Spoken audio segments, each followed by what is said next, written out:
Hello and welcome to our training on data collection. Today we're going to get a little bit of information about applied behavior analysis, but we're going to jump right into different types of data collection or measurement systems that you'll be using while you're working with your clients here at Total Programs. We'll then kind of review where your data goes and the importance of taking data on a daily basis, submitting that data on time, and where your data goes in making treatment decisions for your clients.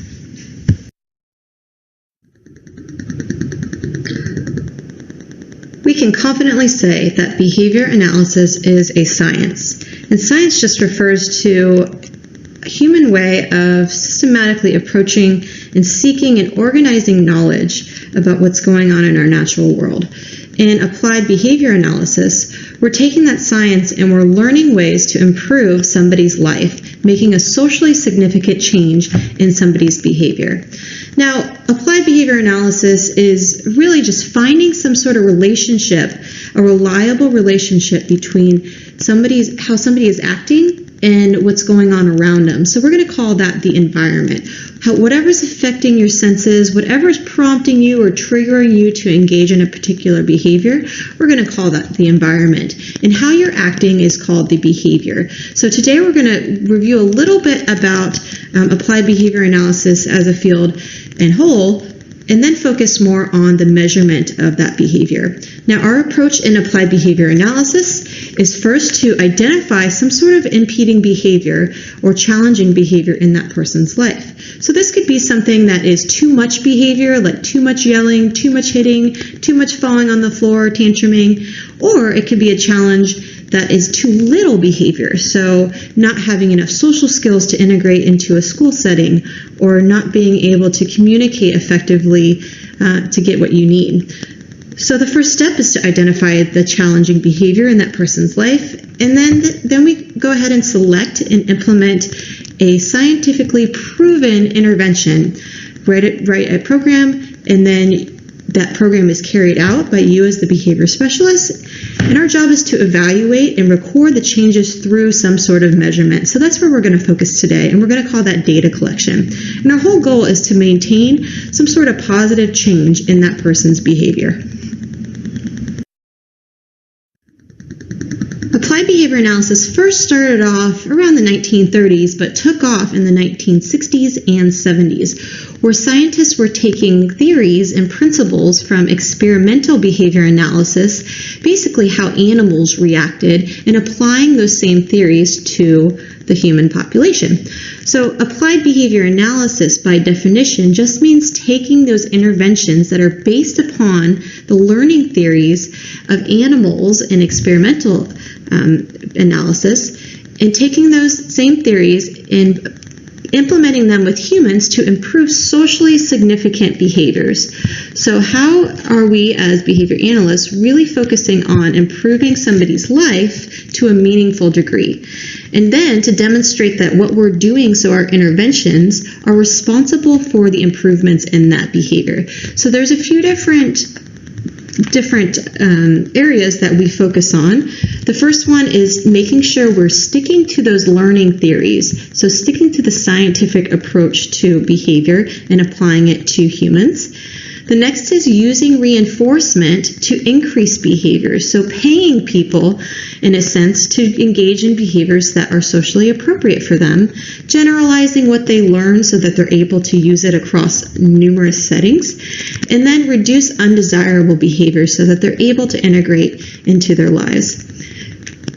All of our interventions should demonstrate some sort of efficiency, and making sure that we're effective in what we're doing, and evaluating that we are being effective throughout our treatment, and making modifications to our treatment if our data and our measurements tell us that we're not being effective. And then all of our programs and interventions focus on outcomes for the learner that will be important for them throughout their life. So making a change to a meaningful degree for that individual. there's an underlying theory in applied behavior analysis that you must understand, and that is that we cannot change behavior. We can only change the environment. So what's going on around that behavior? We can change what happens before the behavior, and we can change how we react to the behavior. But in essence, we can't change somebody's behavior. Now, there's a theory out there that's called mentalism that basically focuses on some sort of brain function, or it can be spiritual or some sort of psychic or neural thing going on in the body that causes us to do behavior. So that's a type of psychology that we don't focus on. We're not saying that that completely doesn't exist. However, we're going to focus all of our efforts in applied behavior analysis on what we can actually see. So what can we do before that behavior happens? And what can we do after that behavior happens, looking at it as a cause and effect relationship to really focus on how what we're doing in the environment changes that behavior.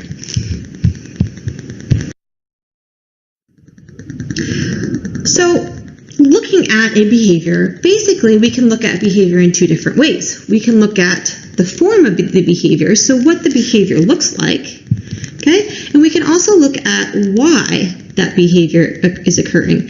Today we're going to focus mostly on the form of the behavior, or what the behavior looks like as we're seeing it happen in real time.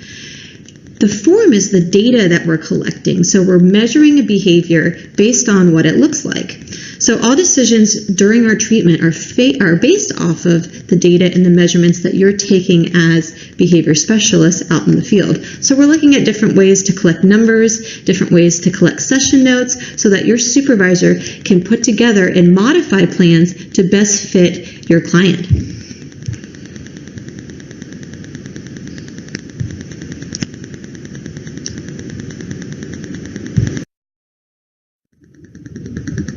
Let's dive right into the form of a behavior. So for the rest of the presentation, we're going to focus on the measurement of behavior. But first, let's look at what is a behavior.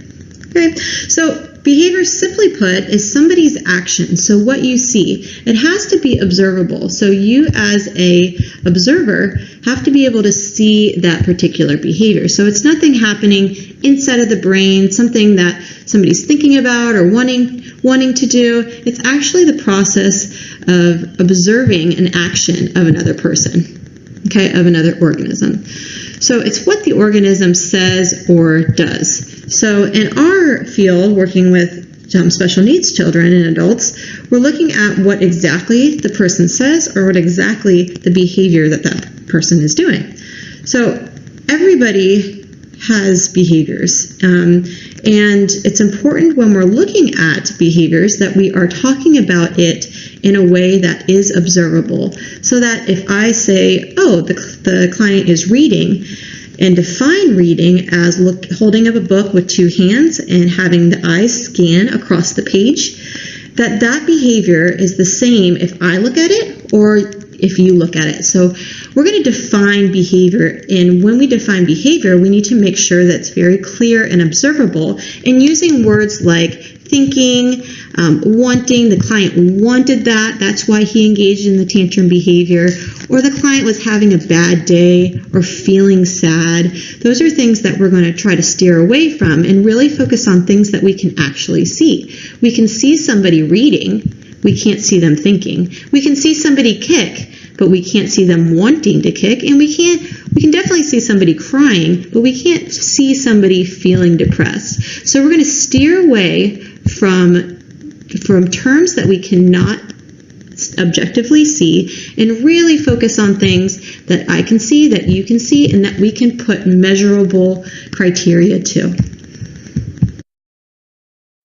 So there's tons of types of behaviors out there. It's anything that you see somebody say or anything that you see somebody do.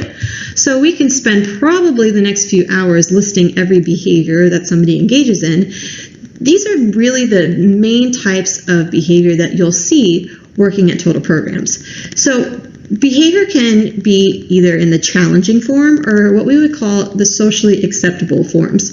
So some different types of forms of behavior that you might see that are challenging may be physical aggression, and we would want to define that out specifically.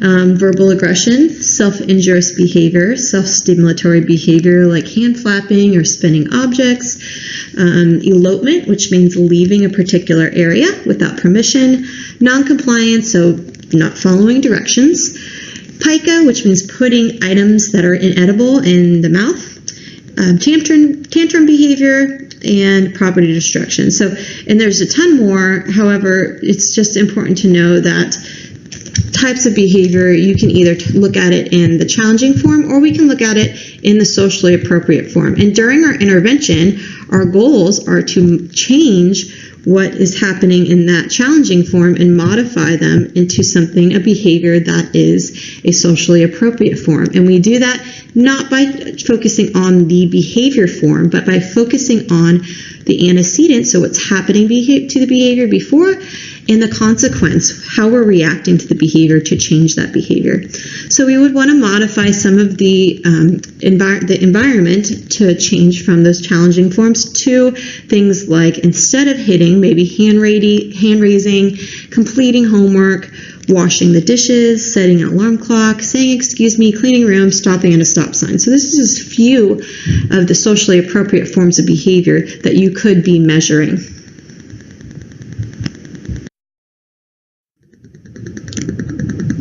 So it's very important to make sure that if we're going to measure behavior, that you know exactly what you need to measure. And the more clear and objective we are when we're describing a type of behavior, the better our data collection and our measurement is going to be. So it's important, if you are looking at terms like Fernando does not play nicely, that we're taking that vague and kind of subjective idea of what does it mean to not play nicely. My definition might look very different than your definition of not playing nicely. So instead of keeping it as vague as he does not play nicely, our jobs is to modify that, and exactly what does Fernando do that we need to measure that is considered not nice, maybe in his classroom. So if I take that vague definition and modify it and make it objective and clear, it might look something like Fernando grabs the toy out of a peer's hand. So if I sent you into a classroom and I said, can you please take frequency data on the number of times Fernando does not play nicely? If I sent 3 behavior specialists in with that definition, just tally up when Fernando does not play nicely, you would come out of there, and the 3 of you would have probably different amounts of tallies. Maybe somebody thinks that not playing nicely is not talking to a peer. Maybe another person thinks falling on the ground or throwing items is not playing nicely. But if I tell you 3 therapists to go in and say, I want you to tally up the number of times that Fernando grabbed a toy out of a peer's hand, you're going to have very, very similar measurements. So that's our goal, is across the board.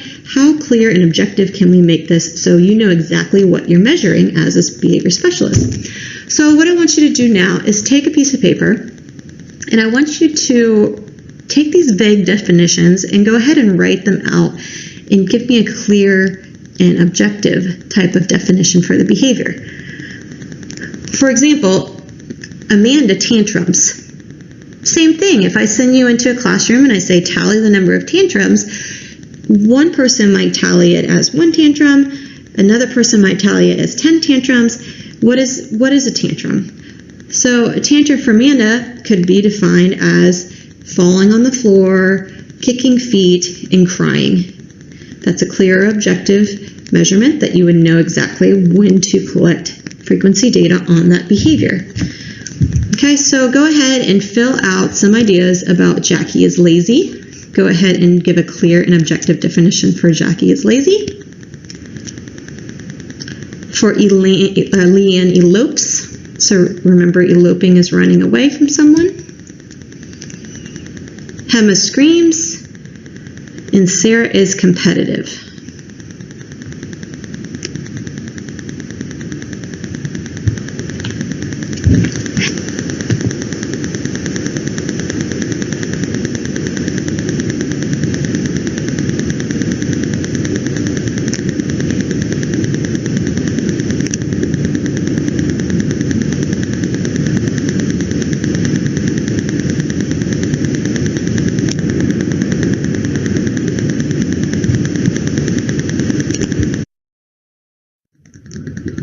This is such an important concept that we're just going to have another slide on it. So being able to look at a behavior and talk about it objectively versus subjectively.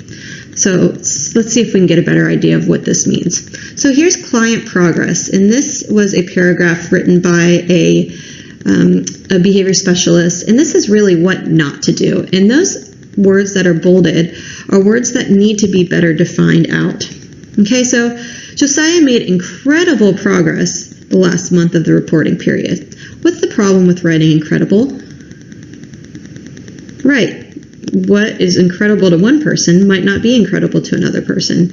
And so it's very subjective what incredible means. Josiah demonstrates complete confidence and comfort with the new staff and began accessing his community enthusiastically.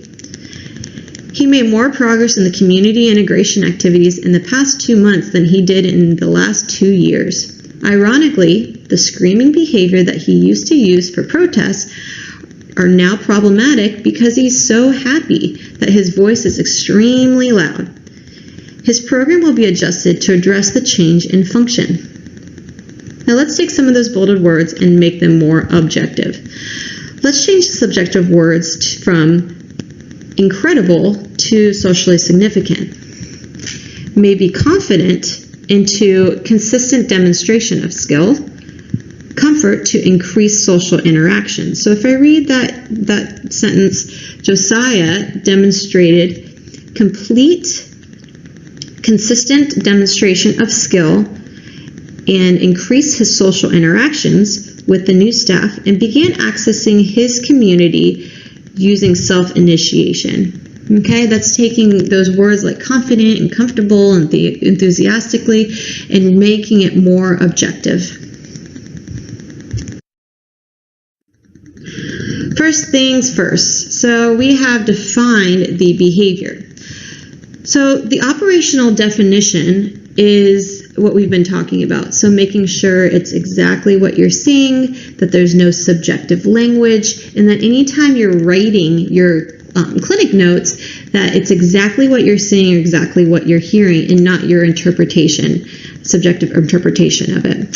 We're going to call the behavior of interest our target behavior. So that's pretty common in the field. Anything that you're working on is considered a target behavior. So this can be a behavior that's problematic to the client, or it can be behavior that you want to see increase, such as communication or such as interaction or participation. Some sort of behavior that we want to see increase can also be called the target behavior. Now, during that operational definition, we want to make sure we're writing exactly what that behavior interest looks like, that if you take your notes and you pass it to somebody else, that second reader could absolutely picture what that behavior looks like. Okay? And then when that information gets passed to your supervisor, that it is written out clearly for your supervisor so that they're able to take that, interpret it, and make program modifications based on your operational writing. Okay, so now once we have a very clear definition of our target behavior, the next thing to do is to learn about our different measurement systems. So what is the best way to capture what is going on with that behavior? And remember, in science, we're looking at how the environment is changing and how that impacts the dimension of behavior. So we're going to look at things like how our interventions are impacting how often a behavior happens. So we're going to talk about frequency, maybe how long a behavior happens, or maybe if the behavior is happening at all, we're going to call that percentage of opportunity.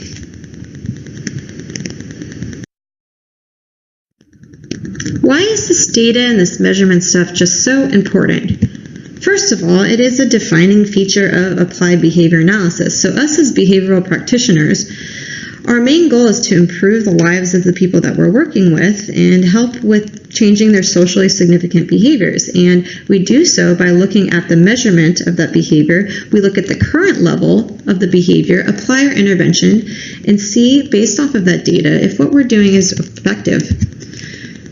It's also an ethical guideline in applied behavior analysis.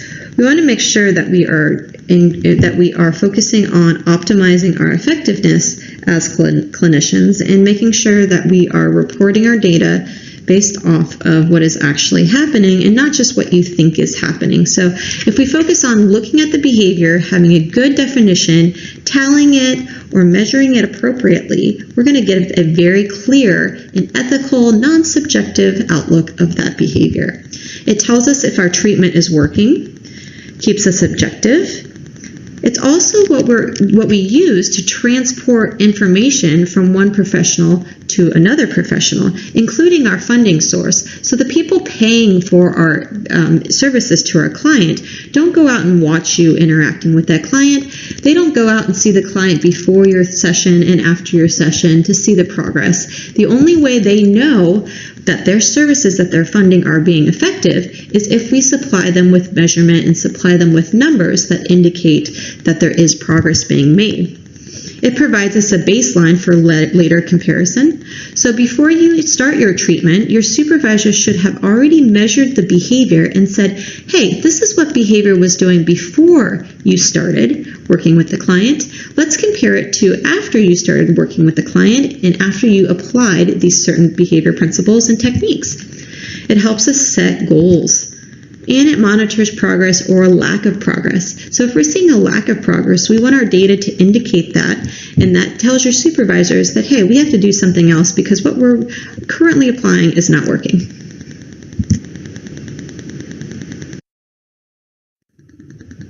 So let's get right into it. How do I take my data?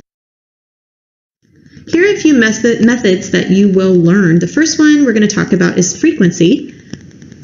Then duration, percentage of opportunity, coding, and ABC or antecedent behavior consequence anecdotal data. Frequency and rate. All right, now frequency is basically just a count or a simple tally of the number of occurrences of a behavior. For example, you can take a piece of paper and a pencil and observe somebody engaging in a behavior and write tally marks on the number of times that somebody did that behavior. And then you can change that into a rate of how often is that behavior happening over that hour. So frequency is simply counting the number of times that a behavior happened. Pretty straightforward. And then if we want to compare that, we can change it into a rate by dividing the number of times a behavior happens by the number of minutes or hours that you observed. Okay, so what we see after we take frequency data, okay, this is the number of nail biting behavior. So that's what this graph is talking about, the number of nail biting or picking. And we're tracking it across different weeks. Okay, so during baseline, because we tallied the number of times, the first week, the number of times that nail biting happened was a little bit over 25. So that's a measurable count of the number of times. Week 2, we see an increase. Week 3, we see a little bit of a decrease, around 30 times. Now, if you were just working with that client and not tallying, it'd be really hard to see the difference between week 1, week 2, and week 3 if you weren't tallying. So that's when we're taking our data, it really helps keep us, helps us measure the kind of sensitive changes that behavior does over time based off of our intervention. So then we have our baseline information. So this is with no treatment at all. And then we apply our treatment and let's see what happens to the behavior. So again, we're still counting the frequency of times that nail picking and biting happens. Week 4, we see a decrease, so that's about 20 times per week. And we see a slow and steady, consistent decrease all the way down to less than 5 times per week.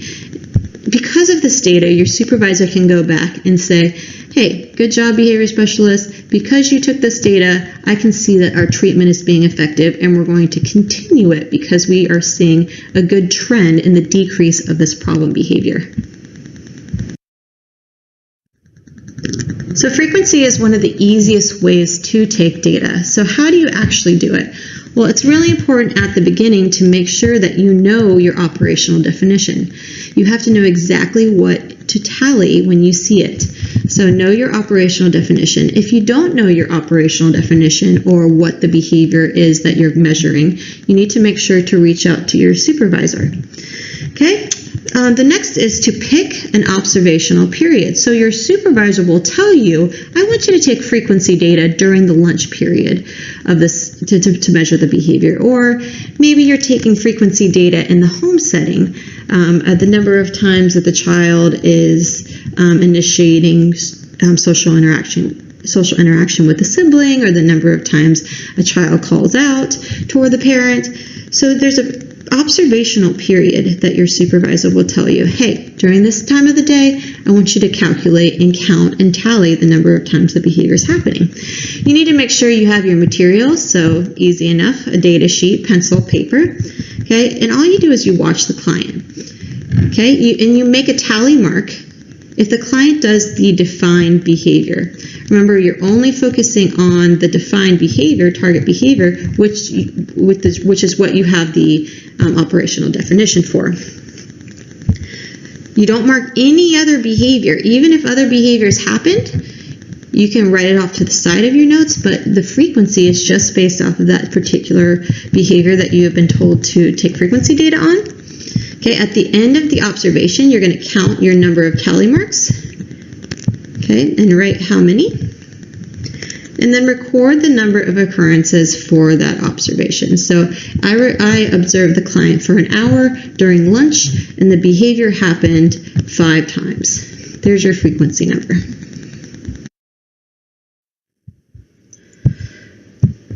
So another type of measurement, actually using the frequency, so the number of times behavior happens, is actually the rate. So when you combine the time that you watch the client, so the observational time, with the number of times or the frequency that the behavior happens, that's going to be our rate. So rate really is a very useful and meaningful measurement. It's going to be more helpful to know that maybe Emily hit 14 times at school today, but maybe it's more helpful to know that she's hitting about 3 times per hour at school. So when you attach this type of time to it per hour, or in this example down here, per minutes, reading 22 pages in English, it's more helpful to look at, hey, how often or how many words per minute or how many pages per minute is this person reading? So 1.5 pages per minute is going to tell you more information on how fast she's reading, per se. So what we're doing here is we're looking at the number of occurrences of a behavior divided by the number of time, the amount of time that you are observing the client. So researchers and practitioners, we report the rate in either counts per second or per minute, per day, per week, per month, sometimes even per year. So your supervisor should tell you the length of time that you need to observe the client. So you're basically just using the same frequency count, tallying up the number of times a certain behavior happens, and then dividing it by the number of minutes that you observed or the number of hours that you observed, and your supervisor should help you with this conversion. Let's practice taking frequency data. For this short video clip, you're going to take frequency data on the number of times the little boy says stop.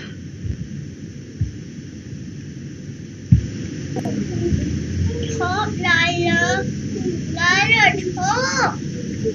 Lila, top. Top, Lila. Lila, top. No,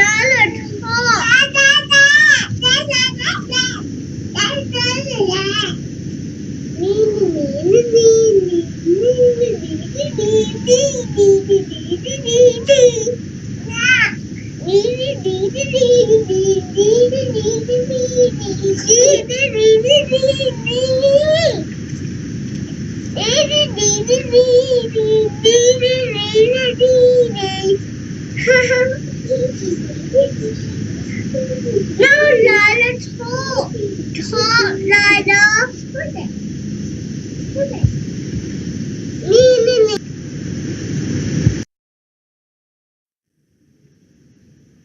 Let's practice taking frequency data again. For this short video clip, you're going to be taking frequency data on nail biting.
The next type of measurement we're going to review is called duration. Duration basically is just the amount of time in which the behavior occurs. And so it's a measure of what we call temporal extent. How long does the behavior extend in time?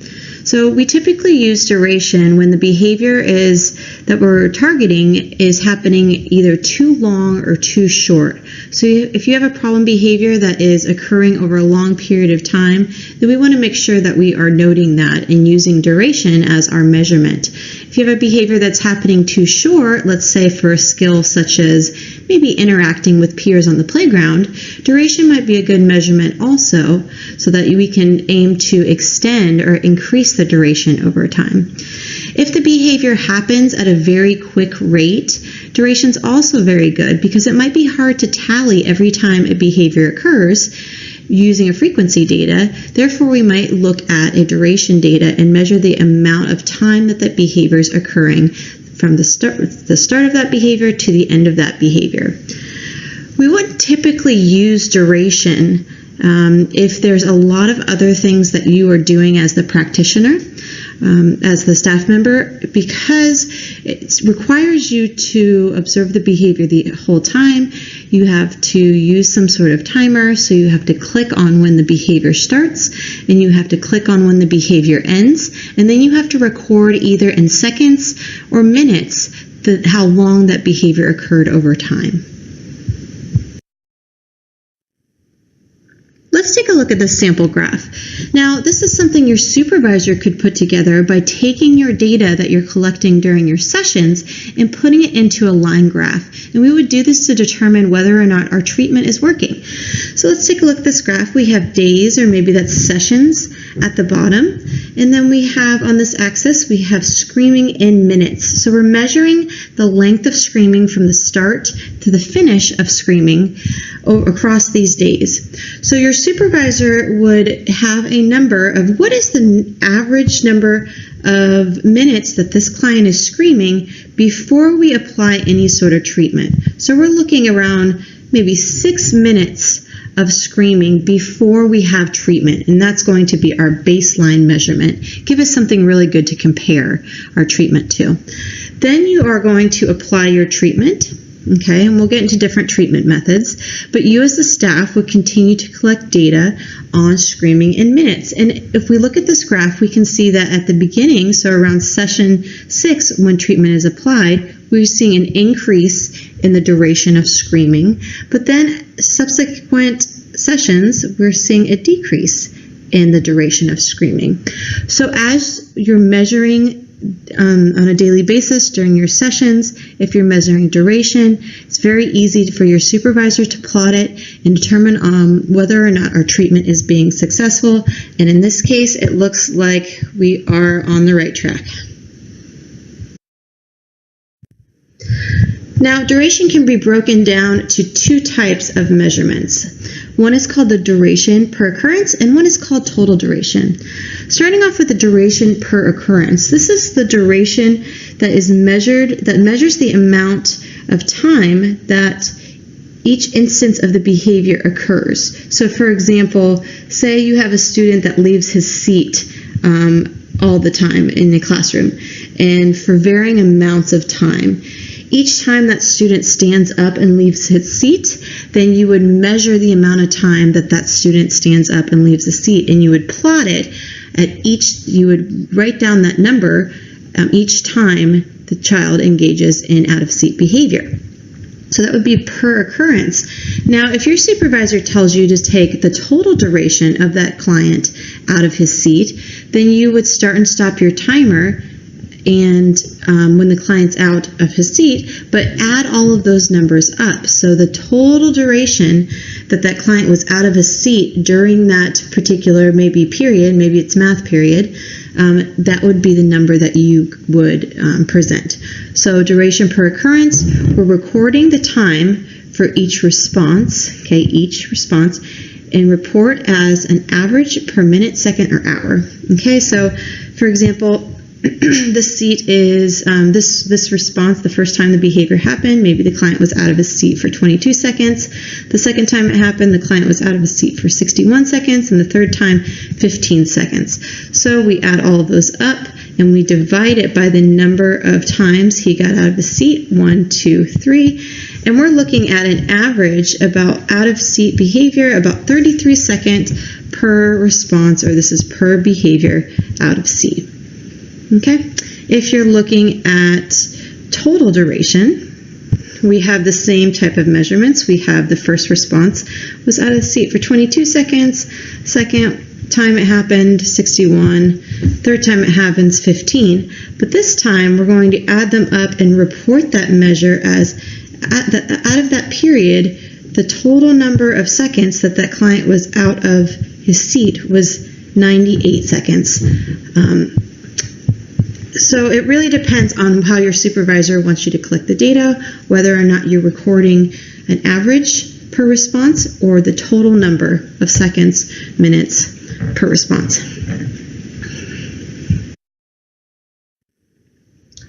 So here's our little checklist on collecting duration data.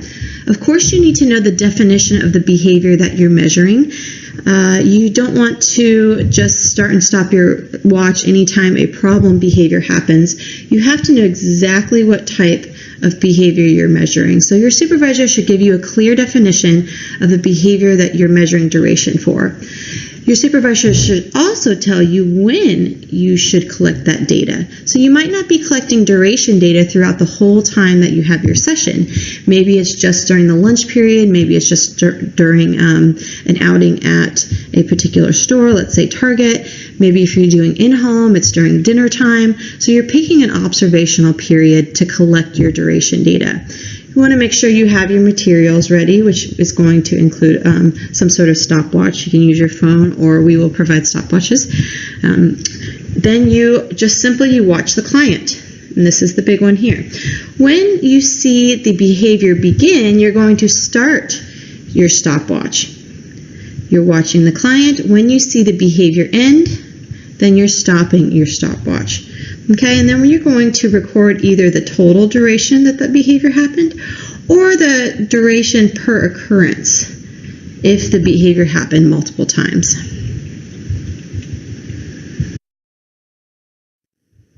All right, let's practice taking some duration data. This is again a short video clip, and the behavior that you're looking at is you're looking at the duration of on-task behavior of coloring. The definition of on-task behavior for coloring is sitting in the seat and having a pencil or a crayon in hand.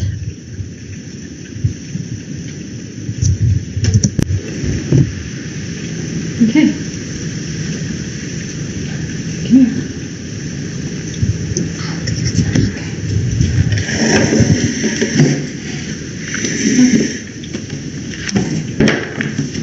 There you go, it's time to color, okay?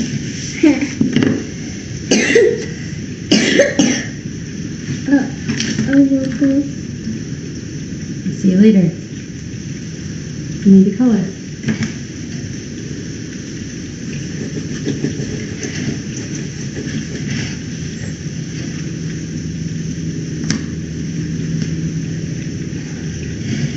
Good.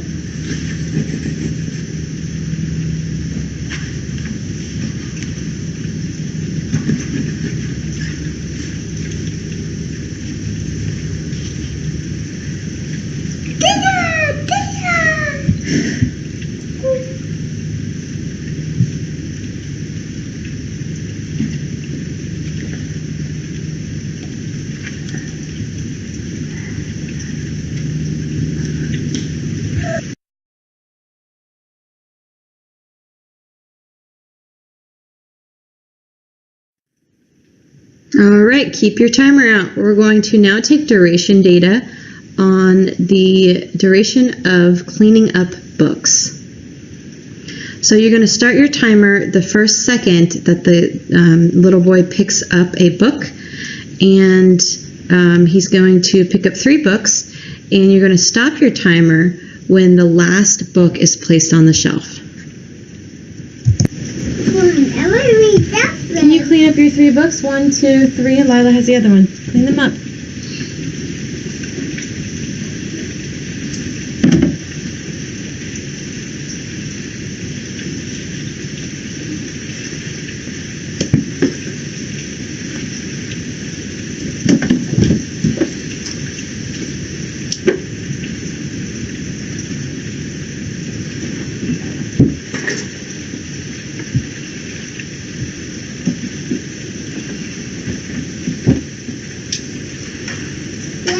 Lila, don't talk for the other one.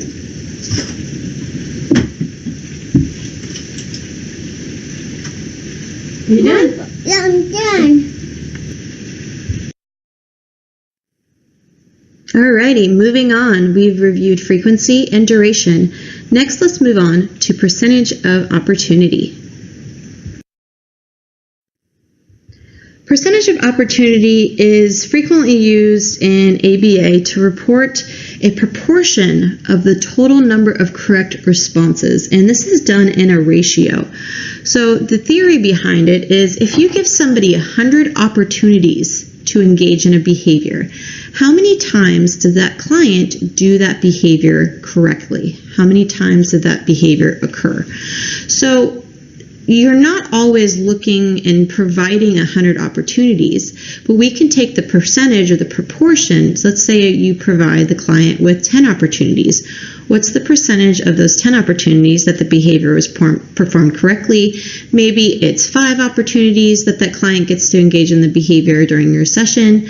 What's the percentage out of those 5 that the behavior was performed correctly? Maybe it's 16 opportunities that that client had during your session. So we're reporting it as a ratio or a percentage. But the theory is out of 100 opportunities, how many times did that behavior occur? Now, usually we're using it for correct responses. Okay, so we're measuring the amount of times the child exhibits the correct response compared to how many times the skill was presented. So we can look at this, the skill was presented, as a measure of number of times you ask the client to perform that behavior. Okay, at Total, we use percentage of opportunity across all of the different departments. It's very easy to do because really you're just marking yes or no each time that the opportunity presents itself, or you present the opportunity if the behavior occurred. Did the behavior happen when given the opportunity? Okay.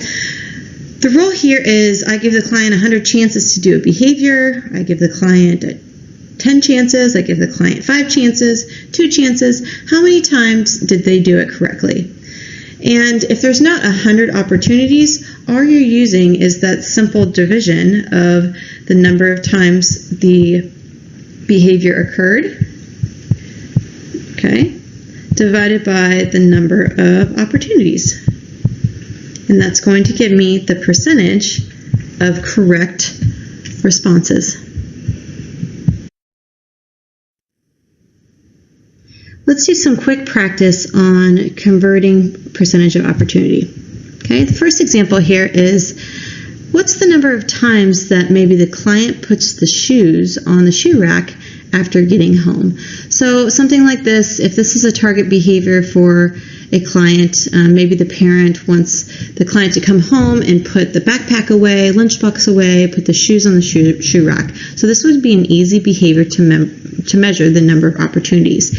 So let's say the parent is recording data and they have 5 opportunities. So maybe they take data Monday, Tuesday, Wednesday, Thursday, Friday. And out of those 5 opportunities, the client put his shoe on the shoe rack 3 times.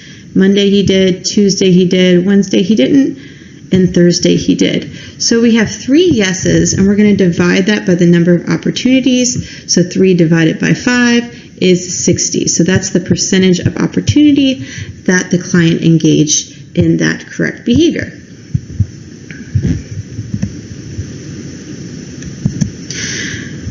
Next, let's look at a behavior of turning off the TV. So this goal might be for a client that is showing maybe some non-compliance, parents asking the client to shut the TV off, and we need to measure how often the client is shutting off the TV when he is asked. So So let's look. Now here we have 6 opportunities. So maybe the data was collected by father and across 6 days or 6 opportunities. The client did not turn off the TV when asked by dad.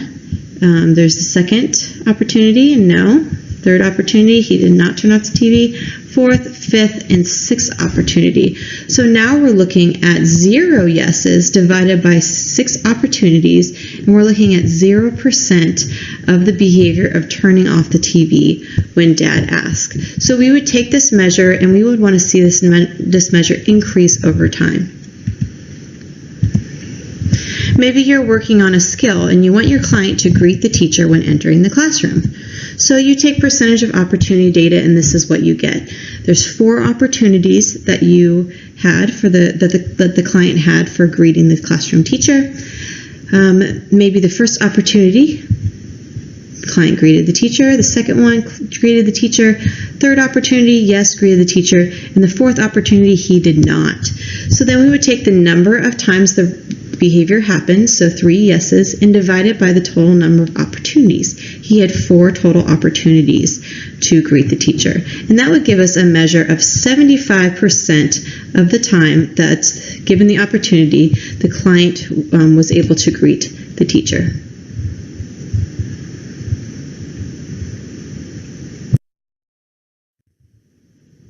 You might be asking, what does the actual data sheet look like? So this is a data sheet that was pulled from a community integration client, and you can see the different target behaviors that this client is working on. The first one is maladaptive or challenging behaviors. We have a compliance goal, and we have a purchasing goal. Let's look at this particular data sheet filled out by the staff. So this data sheet actually filled out. What you're doing is putting the date of the session, and then was the criteria met for today? So criteria just means, was the goal met for that particular session? So Ben will decrease the instances of grabbing or touching strangers in the community, 0% of opportunities across 6 sessions. So as you're collecting data, if I see a check, or if I see a plus mark, that means that the client did touch somebody that day. So on this date, and on this date, the client engaged in touching a stranger in the community. So across those 10 opportunities, the behavior occurred 3 times. Okay, so there's my math. 3 divided by 10 equals 30%. So the touching in the community occurred at 30%. My goal is 0. Okay, so I would continue this objective, continue my treatment on this objective because he has not met it yet. Let's look at one more. For the compliance domain, let's look at client. Ben will enter a non-preferred store for 15 minutes for 50% of opportunities across 3 weeks. So if I see a plus mark, that means he met that criteria for the day. So here he met that criteria, so he was in that store for 15 minutes. Here he met that criteria, he was in the store for 15 minutes. So now I do my math, so here's 10 opportunities, so 2 divided by 10, and that's going to give me my 20%. My goal is 50%, so I'm going to continue this objective. So it's really important that you are very accurate taking your data, because this is how we determine, your supervisor determines whether or not the goals are met and what to work on next.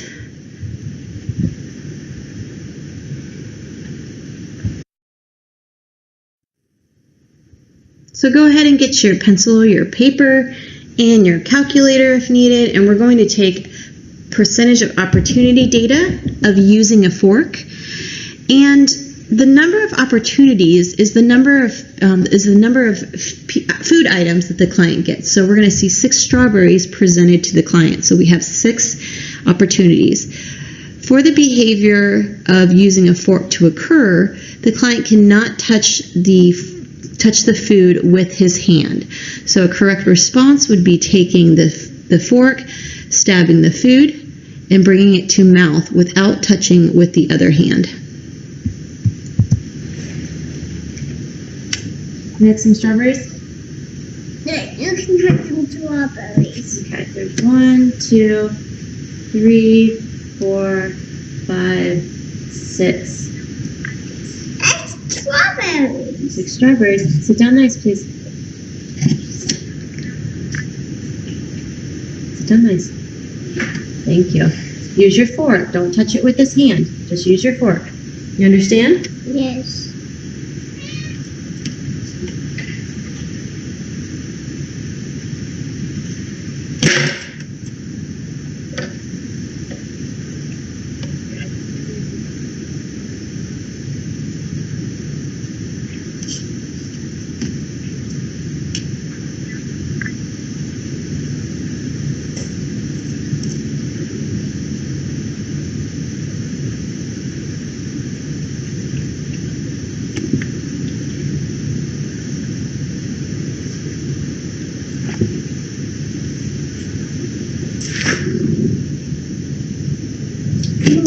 But what did the little kitty outside?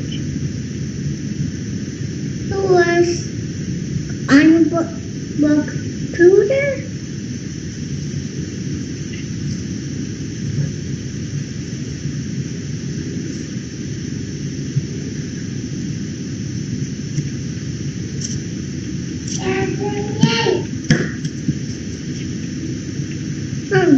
Strawberries and blueberries.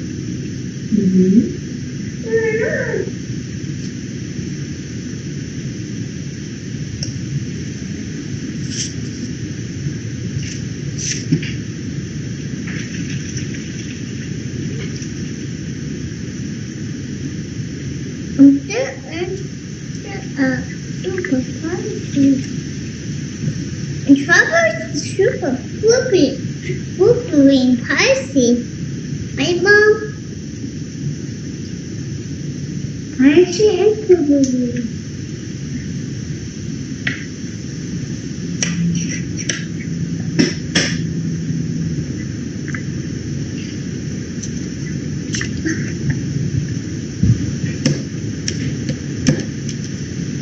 Good job, bud. Dad, I don't need any more strawberries.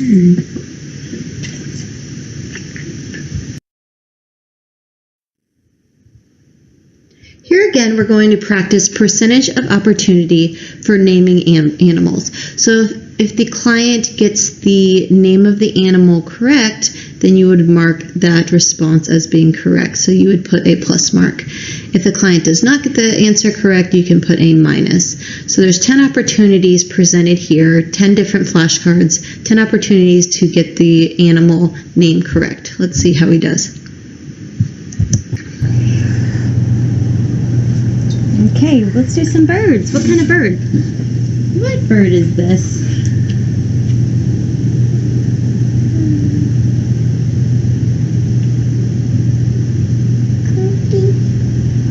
Eagle. Eagle. What bird is this? Owl. Good job. What bird is this?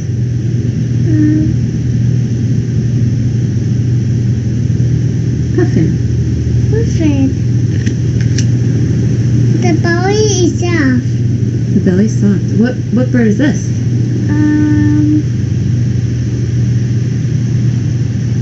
Swan. Fawn. What bird is this? My eagle. A hawk. Hawk. What bird is this? Your chicken. A chicken. Good job. What bird is this? Penguin. Penguin. What bird is this? Cookie. A turkey. Nice one. What bird is this one? Eagle. Ostrich. Ashes. Very nice. One more. What bird is this?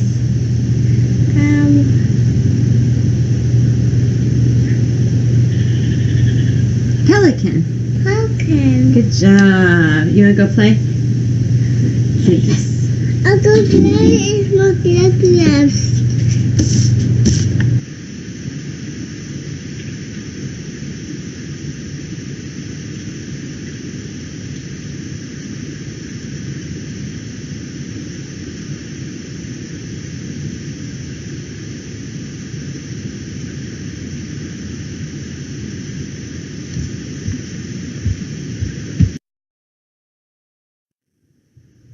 let's go ahead and do one more short video clip, just because we use a lot of percentage of opportunity data in our sessions at Total Programs, so you'll just have a little bit more practice. For this behavior, we're going to look at the therapist asking WH questions and the client answering those questions correctly.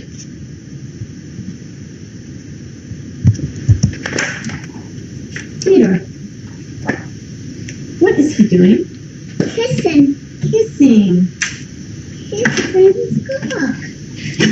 What is he doing? I made it sound. He is swinging. What is he doing? Swimming. Good job, he's swinging. What is he doing? What is he doing? Right now. Giving a handshake. Yeah. What is he doing? Giving a handshake. Very nice. Nice. 1, 2, 3 toes. Right, Mom? What is he doing? Eating Good job, buddy. What is he doing? it. Yes, he is. Good job.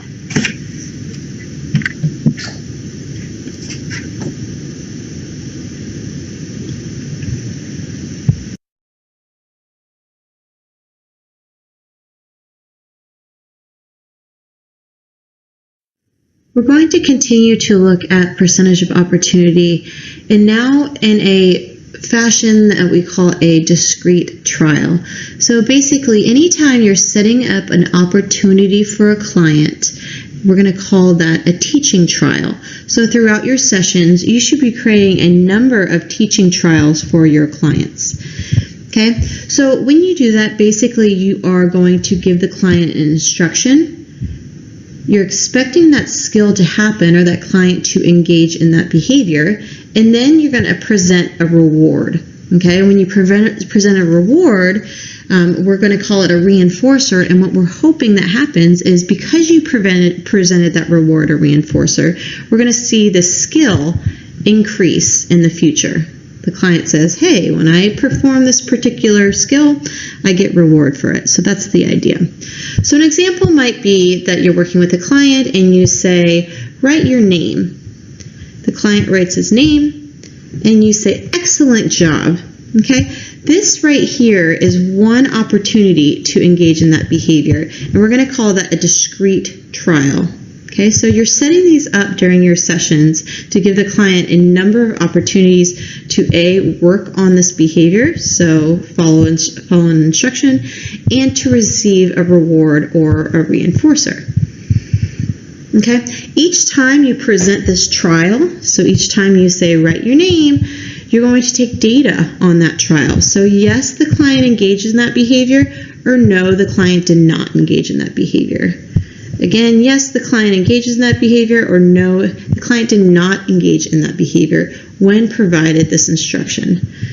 Okay, so the idea again is, given discrete opportunities, did the child do the behavior correctly? Yes or no?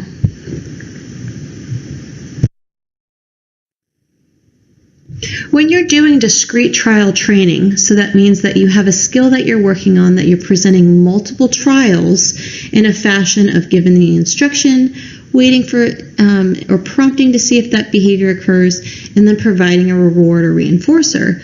This is what your data sheet could look like. Let's break it down a little bit more.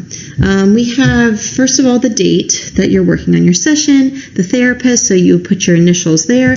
Then we have something called the level, or the client's learning level. So we're going to have different, and you'll receive a lot more training on this, but you'll have the different levels of how the client is needing to respond. We have the target. The target's what specific skill you are teaching. So maybe you're teaching imitation, and you want the client to imitate you clapping. So a target might be clapping. You might then work on imitation of touching your nose, and the target here would be touching your nose. So the target is what you're working on. The next thing you're doing is you have 5 opportunities in this data sheet. So given 5 opportunities, how many times did the client do the correct behavior? Or how much help did he need? So we have our prompting levels here. Okay, did the client need a positional help, gesture help, visual, verbal, model, physical help? Okay, so we're going to get into that during additional trainings here at Total. But what you're doing is you're indicating yes or no in those boxes if the client engaged in that particular behavior. And then you're presenting the correct percent that that client engaged in the behavior without help. So this is what it could look like. You have, here's me as the therapist. Okay, errorless, mass, and discrete trial are all different types of learning levels, so you will get more training on that. We have our targets. Target 1 here that I worked on is having the client listen and respond to cup. So I might say, what is this? And I'm expecting the client to say cup. Okay, so I worked on cup, cup, cup. And then here we call this random rotation, but what I'm doing is I'm alternating between cup, ball, and book. Okay, target 1, 2, and 3. Again, target 1, 2, and 3, and again, target 1, 2, and 3. So this just shows me what I am working on. And then looking at our actual data. So if I look at the first time I presented my trials, I see that the client needed a positional prompt, a gesture prompt, which is pointing to the cup, a gesture prompt, and a gesture prompt. So I can say that the client engaged in pointing to the cup, or giving me the cup, 0% of opportunities. Okay? And then over time, I continue to work on this behavior. The next time I do it, so this would be the next day, let's say, the client required a gesture prompt to get the behavior right, a gesture prompt. But then we have 3 occurrences of the client engaging in providing the cup when I said, give me cup. So now we are at a level of 60% for this particular day. So you continue your trials. The next day, the client got all of the behaviors, all of the opportunities correct when I said, give me cup.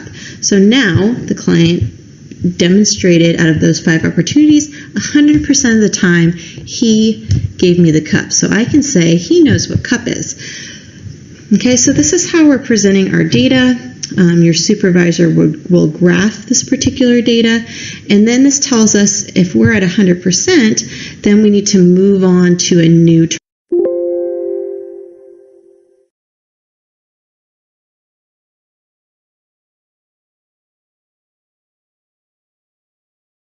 target or a new teaching goal. Okay, so it's really important that you're continuing to take data accurately and according to your supervisor. In this case, you're taking data every time you're presenting a particular trial to come up with the percentage of answers that were correct.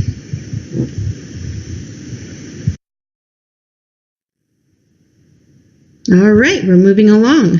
The next area we're going to look at is coding.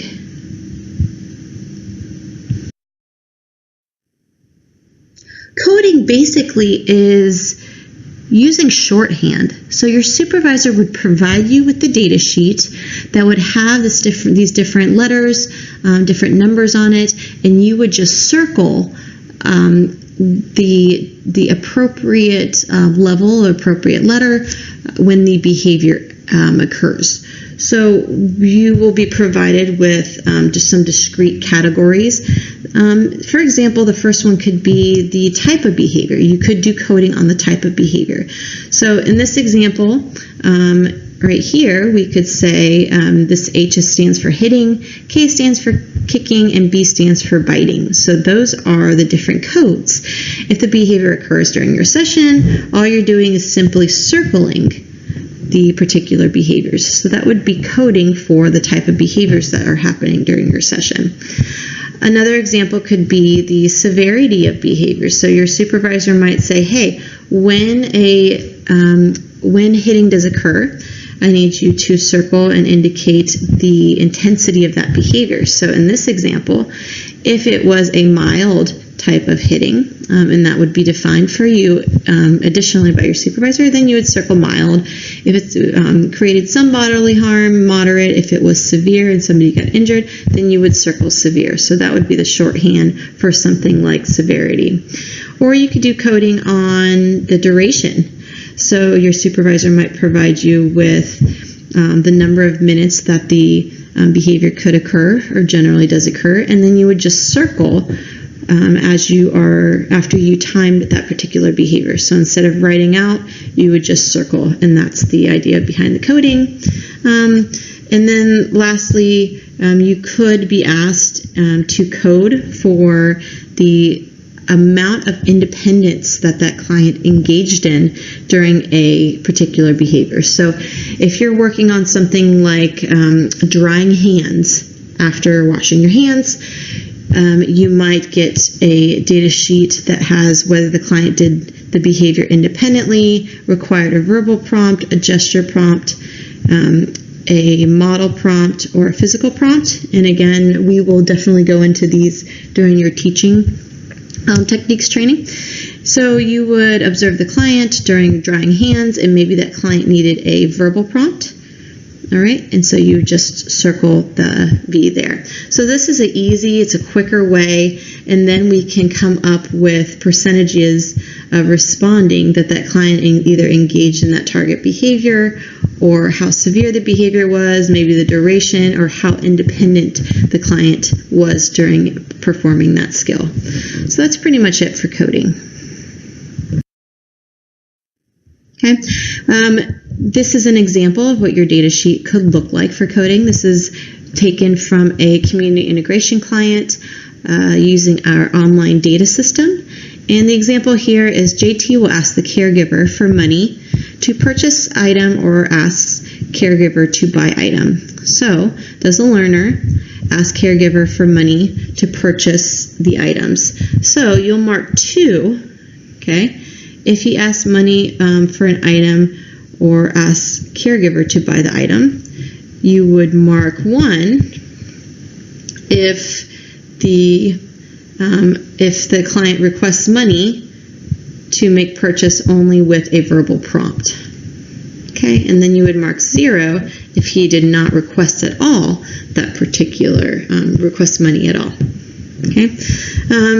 The second one, JT will receptively identify 10 safety signs. So we want our clients to be able to be in the community, look at community safety signs, and know what they are. So this is an example of coding again. Does the learner select the safety signs when you tell them, can they tell you the name of the signs? So you'll select 4 if the client identified 10 safety signs during that session. If the client identified 7 safety signs, then you would select 3. That's your code. Okay.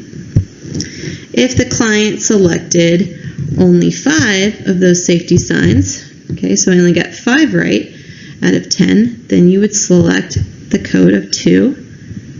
Okay, all the way down to, let's say if he selected 2 safety signs, then you would select 1, okay, fill in the 1, or if he did not perform any of the safety signs correctly or tell you what their names were, then you would select 0. Okay, so that's an example of coding. Your supervisor provides you with different numbers to respond to. So select 4 in this. If this behavior happens at this level, select 3, select 2, select 1. So this is an example of how you could use coding, and this just makes your data collection a little bit easier.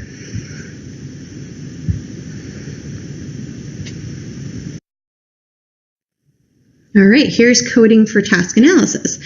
So a task analysis is basically taking a big skill and breaking it down. So we're not going to teach something like taking a shower or packing a lunch or even washing hands completely at the same time. We want to be able to break down that skill because that's considered a complex skill.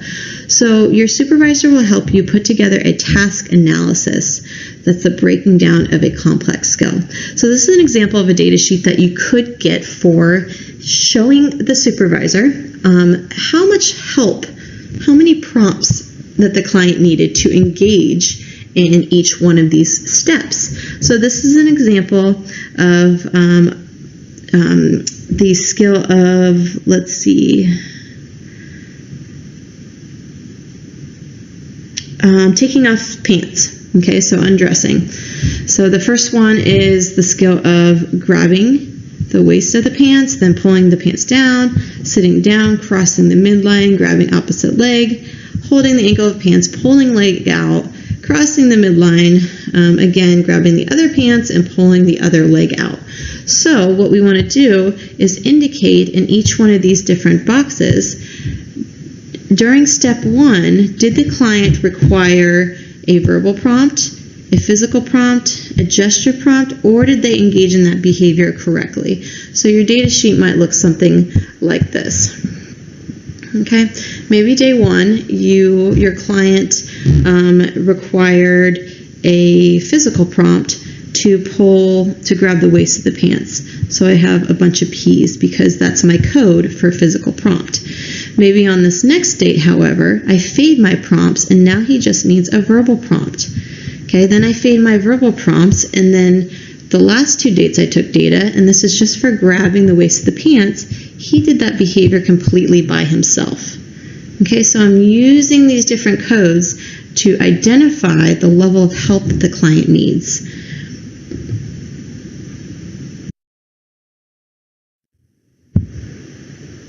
So let's watch this video, and we're going to practice doing coding for the amount of help that this client needs to engage in washing hand behavior. So each one of the steps of the task analysis of washing hands, you're going to indicate the level of prompting needed. And we're going to use the same codes that were in the last slide. So if the client needed physical help, so the adult touched his hands and helped him physically do the behavior, then you're going to go ahead and code it as a P for physical prompt. If the adult needed to show the client themselves, provide a modeling behavior, that means that the adult does the skill first for the client to watch, then you would go ahead and put an M for modeling.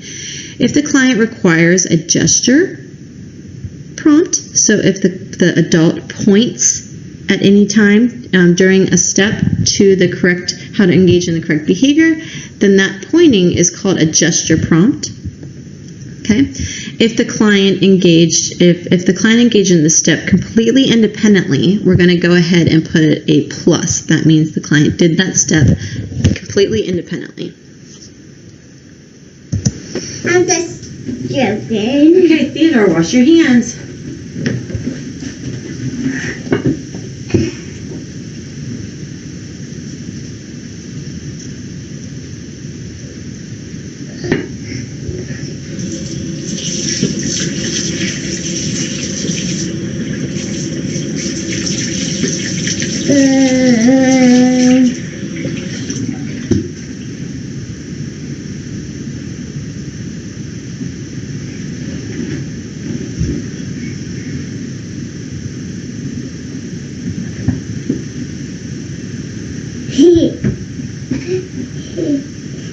Nice job.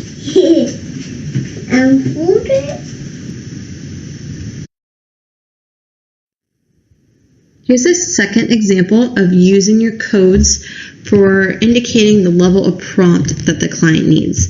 So again, does the client need a physical prompt to engage in that particular level or particular part of the task analysis of taking off shoe? Does he require a verbal prompt, so the adult telling him how to do it? Does he require a model prompt, so the adult showing on themselves how to do the skill? Does he require a gesture prompt, which is pointing? Or is the client able to do that particular part of the skill completely independently? And there we would put a plus. Yeah.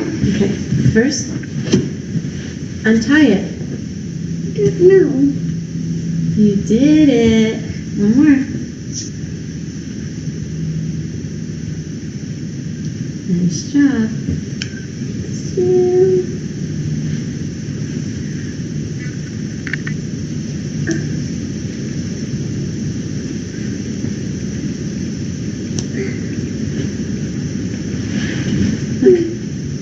You do this one. Watch. Open. I don't know, Mama. Look, watch. Pull this up.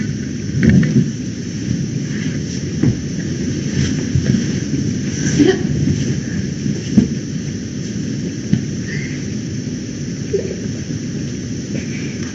Almost.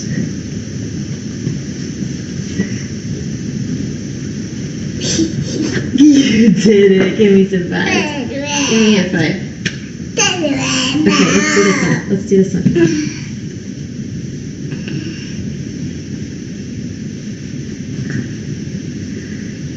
Hold it like this.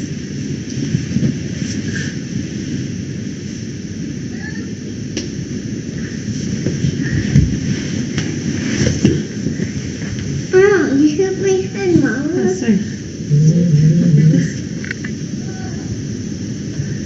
Squeeze it. Pull.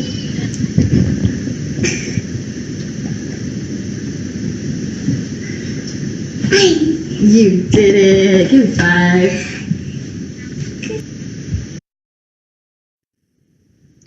So we've covered frequency data, duration data, percentage of opportunity, and coding.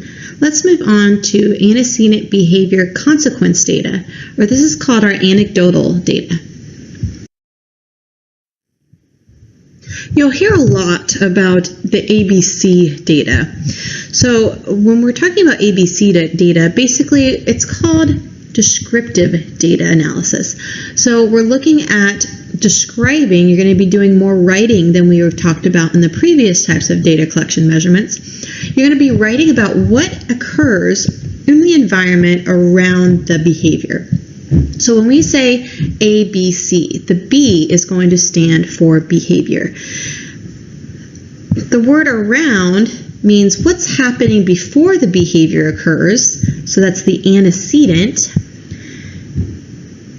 And the C is what's happening after the behavior occurs, so that's going to be our consequence.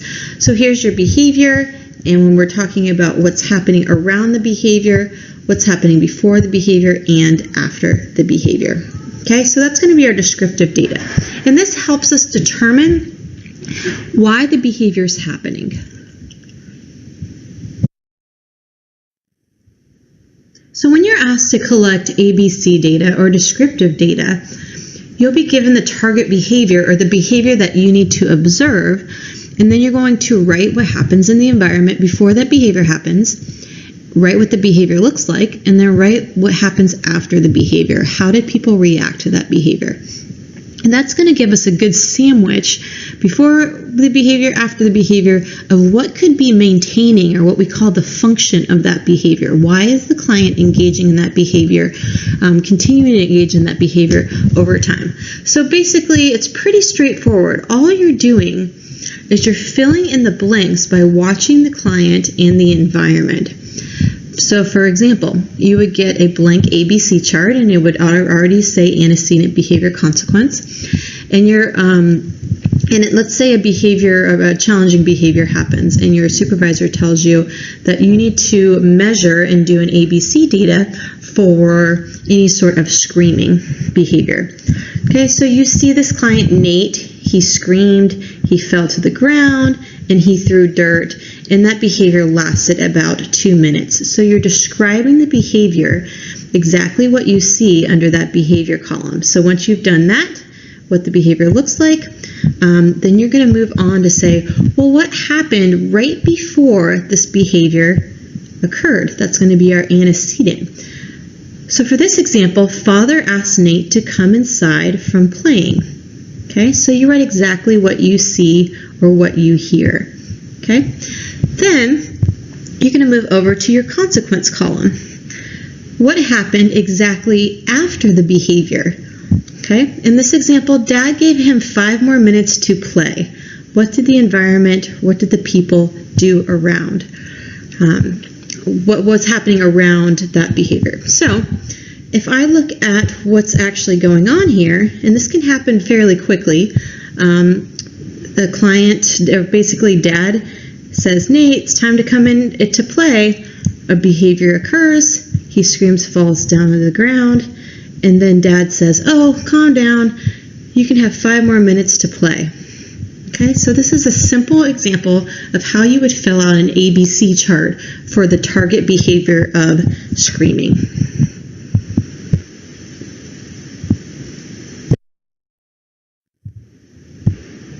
So, how to use an ABC chart. Again, you have to make sure that you have the behavior of interest. So you're not taking ABC data for any type of behavior that's going on in the environment. You need to know exactly what you need to be measuring. So that would come from your supervisor. Then your supervisor would tell you the observational period. So maybe they say, I want you to take ABC data while you're at the supermarket with the client.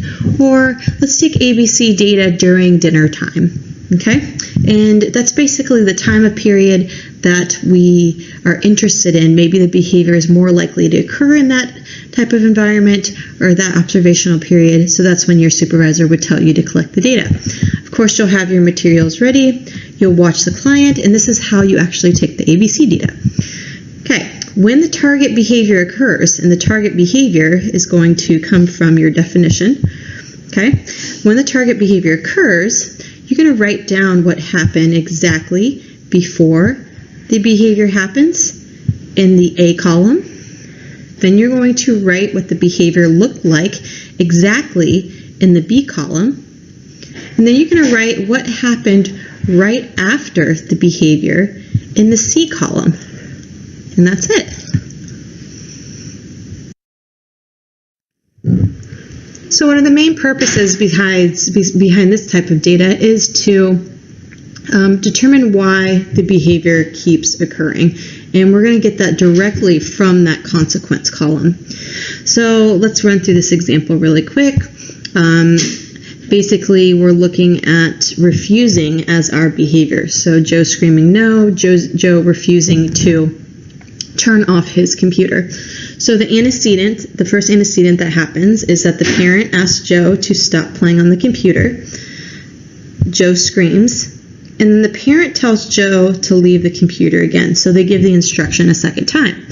The next ABC entry, the parent says, turn off the computer, Joe. Joe again refuses, and the parent starts counting to 10 and warning, hey, you better get off the computer when I count to 10. What happens again? Okay, parents telling the kid Joe to get off the computer. Joe does not move. Okay, so another occurrence of noncompliance. Parent finishes counting to 10 and warns him to get off the computer again. Okay, once they do that, that's the antecedent. He again refuses.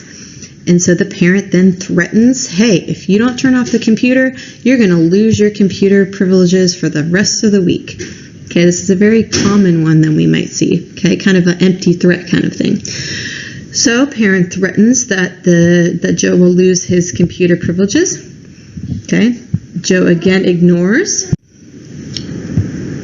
So Joe counts to 10, or the parents count to 10 again, and threaten that he's not going to get his computer. This is your last warning. Okay, the consequence is the same thing in this example as the next antecedent. Joe ignores, and the parent becomes very angry and leaves the room. Okay, so the purpose behind doing this sort of data collection is to determine that the antecedent for refusal is asking to turn off the computer. Okay, we have multiple. We have 1, 2, 3, 4, 5, and 6 times that the parents ask the child to get off the computer. The behavior is refusal, and the consequence is that the parents don't make him get off the computer. So if we're looking at this, Joe's refusing. So Joe said no, Joe refused, he didn't move. All these occurrences of this behavior worked for Joe. Aha, Joe said, as long as I can resist long enough, my mom and dad will get angry and they'll leave the room and I will be able to continue on my computer. Okay, so that's an example of why we would take ABC data, is to determine what the function of the behavior is or why behavior continues to occur, if you write it out nicely, like in this example, it's pretty clear that refusing in this problem behavior functions to get the parent to leave him alone and to continue on the computer.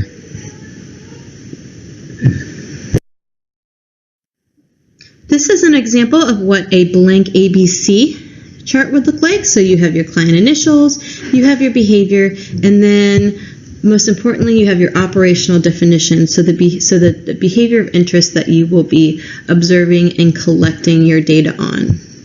Your behavior written out clearly, what happens before the behavior, and what happens after the behavior.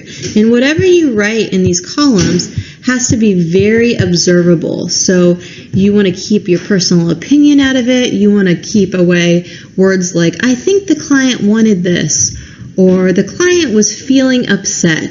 You want to write exactly what you observed. So the client threw, the parent said this, the client refused. Okay, let's look at one filled out. So this is what a handwritten sheet would look like. So the target behavior here is screaming. We have a operational definition, so a loud vocal shriek, high pitched, loud enough to be heard in the next room. So if screaming or the behavior didn't fall into this operational definition, then we would not fill out an ABC chart for that. You're only filling it out for the behavior, target behavior or interest that your supervisor tells you to complete. Okay, so we have 3 occurrences of screaming happen. One's on the 18th, one was on the 20th, and one was on the 21st. We have the duration, so screaming lasted 2 seconds this time, 3 seconds this time, and 15 seconds this time. So some of your ABC charts will include a duration or a frequency count. Okay, the number of screams are here. Not all ABC charts do include duration and frequency. So the main thing to focus on for ABC is when screaming happened, what exactly did the behavior look like? So the first time it happened on the 18th, the client screamed and threw a toy. Okay. Immediately prior to that behavior, what happened? So that's our antecedent. The sister took the toy while they were playing Legos. What happened right after that behavior? Mom came into the room, got the toy back for the client from the sister. Okay, so this is one entry of an ABC chart. Okay, the next time you observe the behavior, screaming and banging the table with an open hand happened. What happened right before? The parent said, clean up the Play-Doh. And mom gave, after the screaming happened, what happened right after? Mom said, hey, you can have 5 more minutes of Play-Doh. Calm down. Okay, so that's telling us a little bit about why the screaming behavior would maintain. What's the client getting out of that behavior? On the 21st, we see screaming and flopping on the floor. What happened right before? The antecedent. The block tower broke during play. Okay, after the screaming, how did the environment react? Mom came over and helped fix the tower. Okay, so this is what you would be required to do. Then your supervisor would come in and look at these particular types of consequences in antecedent and say, hey, when he screamed the first time, he got his toy back. When he screamed the second time, he got more time with his toy. When he screamed the third time, Mom came over and fixed the toy. So why is that behavior maintaining? We might say that the behavior of screaming is being maintained because he's continuing to get access to his toys, or what we would call a tangible.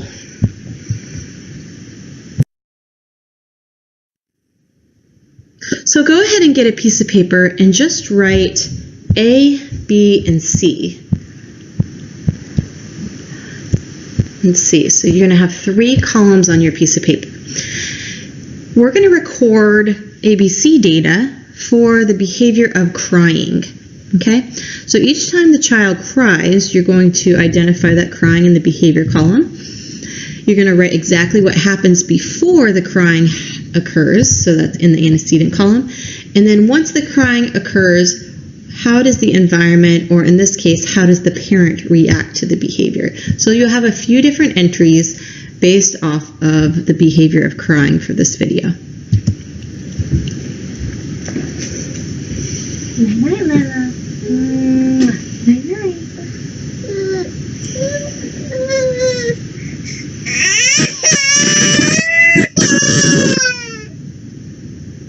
Oh, don't cry.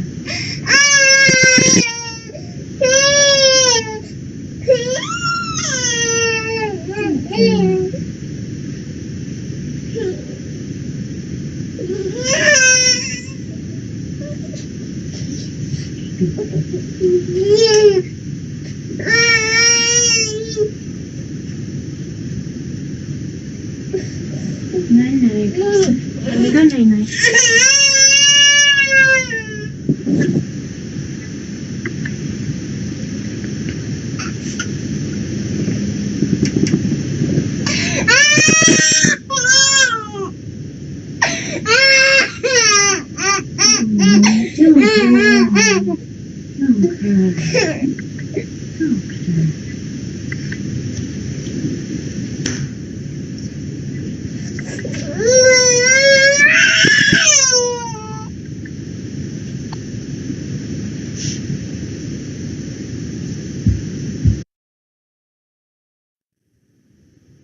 Here's our second example of practicing our ABC.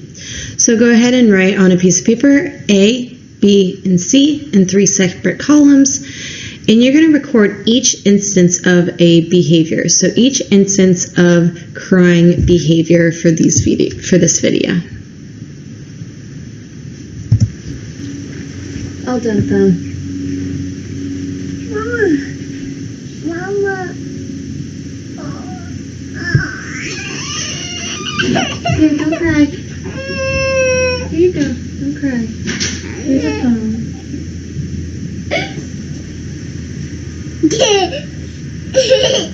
Right.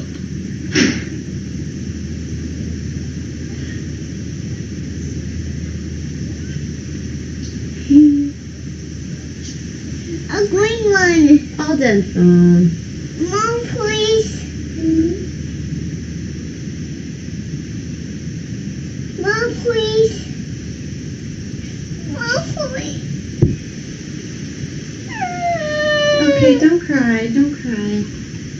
Here's more. Don't cry. Please. Mama. What?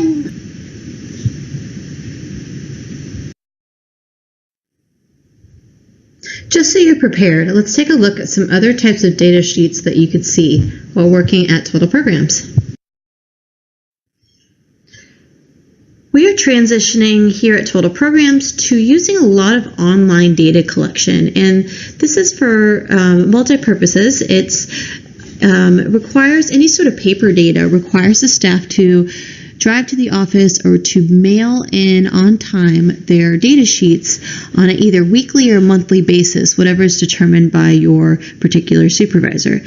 So this can be tedious for the staff to have to drive to drop off these forms and make sure that they're in a timely manner. So for online data collection, basically you would just get a link that would look like this one right here. And you would open this link every time you work with the client, and you would have your client goals. This particular goal says, did this client engage in precursor behaviors to biting, such as stating people are not food, lunging with teeth showing, or putting mouth on another person during the session. So after you completed your session, you would just simply mark off yes if the client engaged in that behavior, or you mark off no if the client did not engage in that behavior. So that would be percentage of opportunity data. You would complete these, there would be multiple questions of the goals that you're working on, and you would just hit submit and it would go immediately to the supervisor. Supervisor would get an email that data was submitted, and it's easy to put into a spreadsheet and also to graph for the progress report. Okay, so this is, just be aware that online data collection systems are being used across the board for all of our departments at Total Programs, and It's something that you as a staff member, if you're not wanting to use your personal cell phone, you can opt out of using online data and continue with the paper form. That's completely fine. However, it tends to be easier for staff and for supervisors when the data is collected on these online forms. This is what a copy of a behavior respite session log may look like. Okay, so you would get some blank logs if you're doing behavior respite sessions, and this is in the event that there's no online data collection system set up. This is what it might look like. So each part of your session, or each session, you would fill out and detail the different sections. So you would indicate the activities that you worked on during that session, whether or not the client was compliant for that activity or non-compliant, maybe the duration of that activity, and this description of that activity. So during your respite sessions, we want to know exactly what you're doing, how you're engaging with the client, and client behaviors. We want to know what skills you're working on. So this section says, what skills did you work on? Well, this session we worked on dishes, okay, cleaning out lunch containers, and showering. And what's the level of prompting that was required? Well, for dishes, the client required a verbal prompting, and for showering, mostly partial prompting. Okay, so you're just filling out in detail and making sure all the information is presented. If you have any problem behaviors, okay, the target behaviors, here there was an instance of crying. You are indicating what the behavior looked like. Here, the kid threw some toys, and you're indicating what the behavior looked like. Also included in this data form is an ABC chart, like we just reviewed.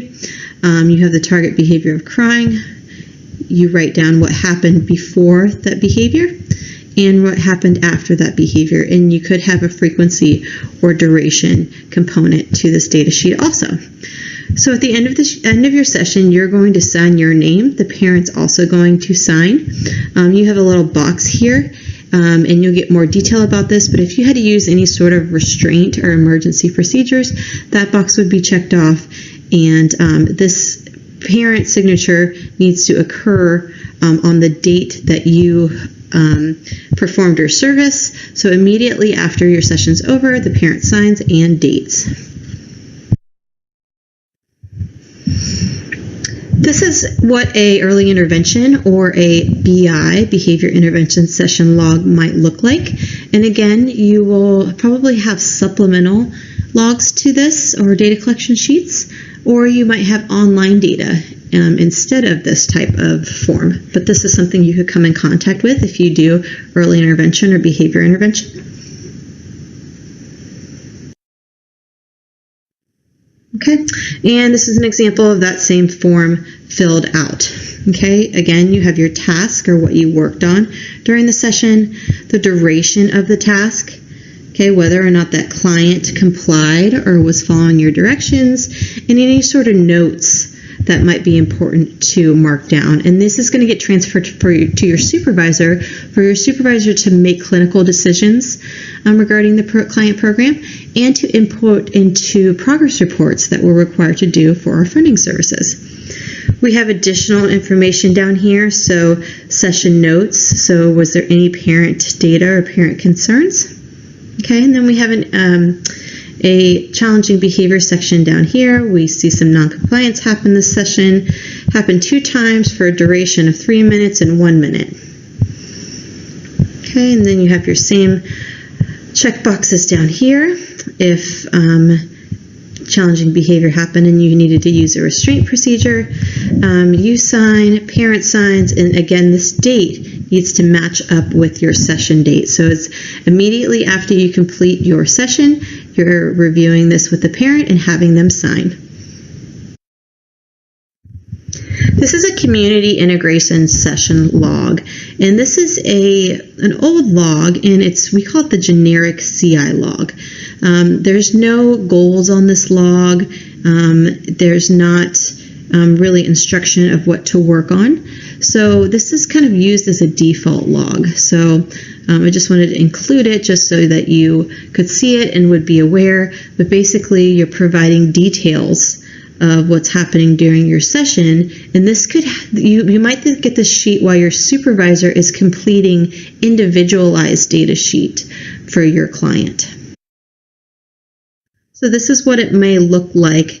Again, as your supervisor is creating an individualized data system for your client, which would have the exact goal that you would work on, and you would indicate and you would mark the frequency, duration, percentage of opportunity, whatever was required of you by your supervisor. But this is the generic form. So we have things like during your CI session, how much money was provided to you, how much money did you provide back to the parent, and then we have a parent initial that they received back that money if you're working on purchasing, or if the client bought some food during that session, let's say. These are just a written description of what you worked on during the session and the locations that you went. Okay, resources, so money for juice for this example. It could be maybe you use store coupons or bus tickets during that session.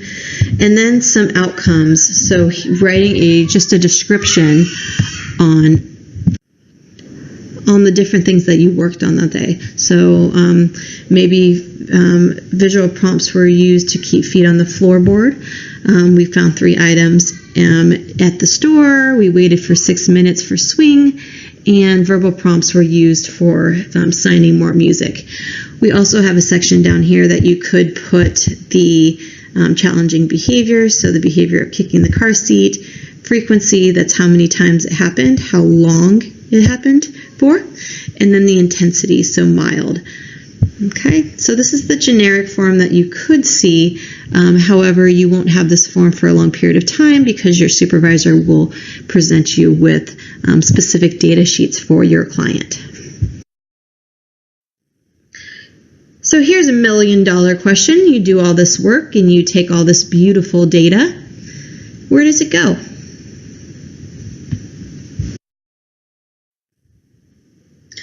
Well, it all starts off with your supervisor doing an assessment of the client's needs. So we meet with the family and we put together a report and we put together goals based off of the client's either excesses of behavior, so challenging behavior, and also their skill deficits, so the areas we need to work on for them to develop different skills of the different areas. So we have a progress report that is put together, and it has different goals in different areas. So we might have a goal in the maladaptive area, compliance, this is for community integration, purchasing, community awareness, and it could go all the way up for, let's say, maybe 10 different goals. Okay, so your supervisor takes each goal and creates a data sheet or a data question based off of each one of these particular goals. Those particular goals are put into a data sheet. So if it's a paper data sheet or if it's an online data sheet, this is an example of a community integration log.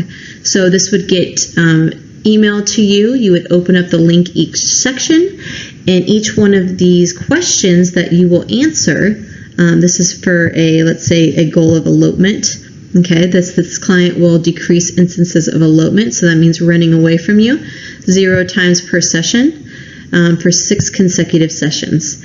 Did the client engage in elopement today? So you would open this link on your computer or your smartphone, and you would select no if there is no elopement, or select yes if there was elopement for that session. So you would have a list of all of the client's goals on the same particular data sheet, submit it, and then your data goes to a spreadsheet.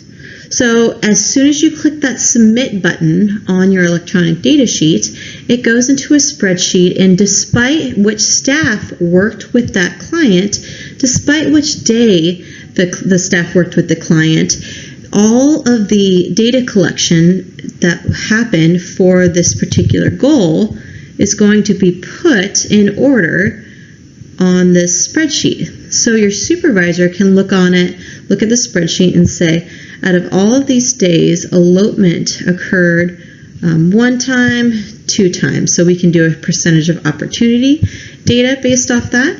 So we can go ahead and count 1, 2, 3, 4, 5, 6, 7, 8, 9, 10. So out of 10 opportunities, elopement occurred 2 times. So 20% of opportunities in the community, elopement occurred.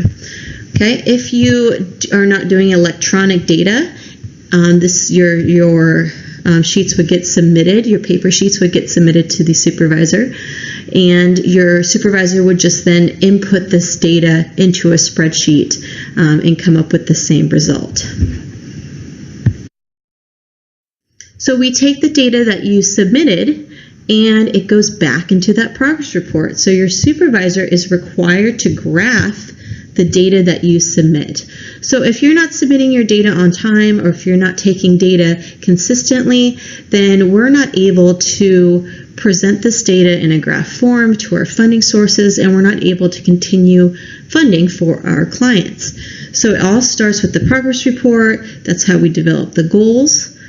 We put that into your particular data sheets, the specific client objectives.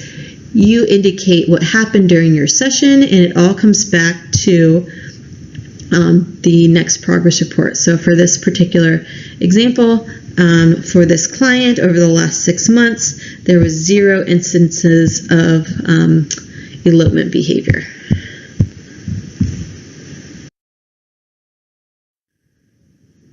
Okay, so let's take another look. This is for let's focus on before it was the elopement, so a problem behavior. The same thing's going to happen when we work on skills. So this has been successfully crossing the street. So again, your supervisor goes out, they do an assessment with the family and determine what skill deficits your client has. Then they write their goals in their particular in the particular domains, and then these goals are presented on a data sheet. Okay, so this is again street crossing, so we're working on skills here. You would open your data sheet every time you work with the client. If it's a paper data sheet, it would look similar. You're just doing it by hand. Okay, but this is what an electronic data sheet might look like. And this says client will successfully cross street by maintaining a minimum success of 80% in 5 out of 5 tasks when crossing the street. So please select which tasks that this client successfully completed in session today. So you open this data sheet each session, and if the client completed these particular steps, then you would just mark it off. So if the client looked both ways, I would check that one. If he refrained from crossing at any time when he wasn't supposed to, then I would check that one, and I would just hit submit.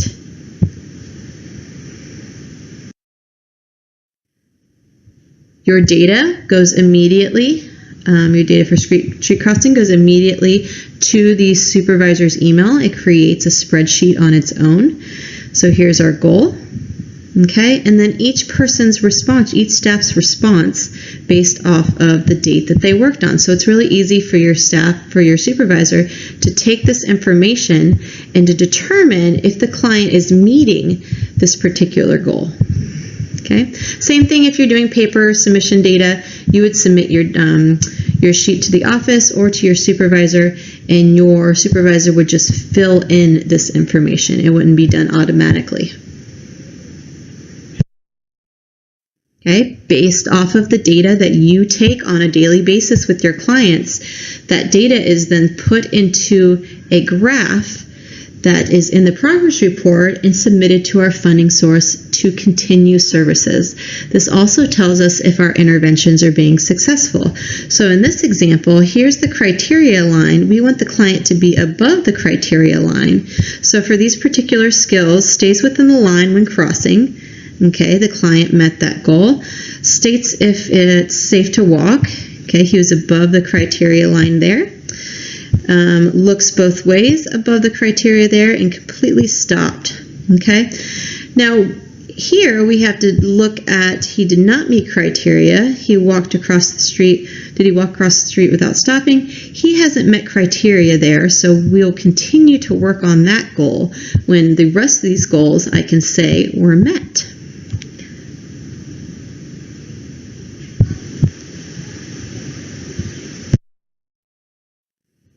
There you are, our superhero data collectors. Yes, your data matters. Your data is submitted to your supervisor, and that is what we're using to make our clinical judgments on how we need to change the client program.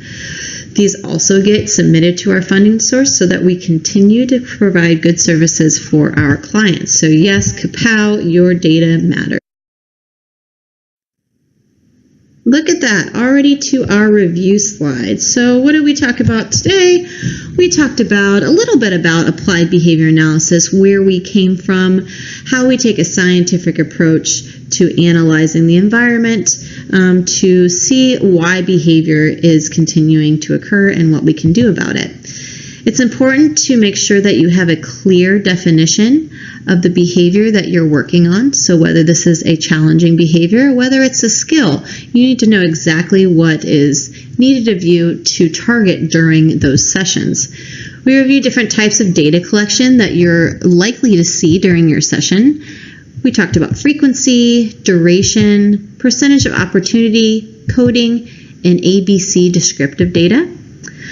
We discussed where your data went, and then what a big part you have in the big picture of your client's progress. You're carrying out the interventions on a daily basis, and you're demonstrating the good work that you're doing through the numbers that you're taking, which comes up as data and ultimately tells us what is going on in your client's program.